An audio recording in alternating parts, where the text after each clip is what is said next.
मेरी उस मां को जिसका राजनीति से कोई लेना देना नहीं, जिसका शरीर भी अब नहीं है, मेरी उस मां को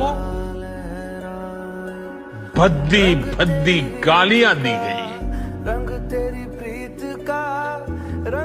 माताएं बहनें, मैं देख रहा हूं आपके चेहरे, आपको भी कितना दर्द हुआ होगा।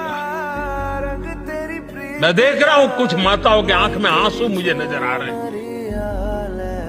ये बहुत ही दुख देने वाला है, कष्ट देने वाला है, पीड़ा देने वाला है।